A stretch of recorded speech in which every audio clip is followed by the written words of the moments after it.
ဒီချင်းကမိသားစုကညာအားလုံးကိုလက်နာခံပြီးတန်ရာတွေကိုတိတ်တိတ်လေးပဲဖုံးကွယ်ထားတယ်အဖေတွေတွေ့ပါ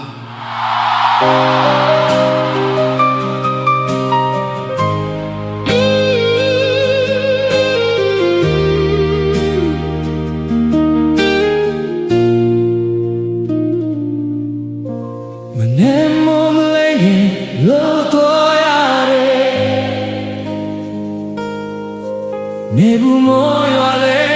မနာရဲ့လက်တွေ့ချမ်းပြီးခန္ဓာကိုယ်ပင်ပန်းပေမဲ့သာသမီမျက်နှာမြင်ရဲ့အားရှိတယ်သမင်းစားဝဲချွေရခဲ့တဲ့နေတွေ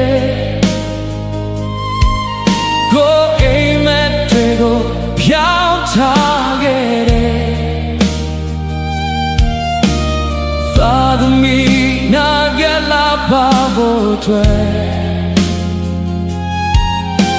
အဖေဘဝက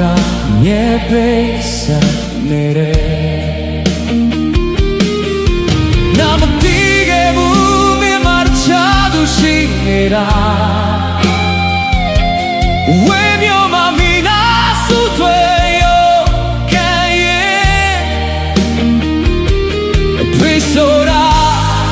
အမြဲတမ်းတော့ခွေကပဲဖေဆိုတာမြတ်ရေကိုမပြတဲ့လူကြီးအောင်နှလုံးသားနဲ့လေပြုံးနေတဲ့သူမိသားစုတွေဘဝခုလုံးရင်ထားသူပင်ပန်းလုံးပင်မပြောမငိုဘူးသာသမီလေးတွေပြောဖို့ထွက်အဖေကတိတ်တိတ်လေးခံရတယ်ဝင်းမျိုးမှာတယောက်တည်းလုံးလုံးအိမ်ကိုလွှမ်းရင်ညတိုင်းအိမ်လုံးပြောဖိုးတွေကပါသမီတန်ကြတိုင်းအဖေရဲ့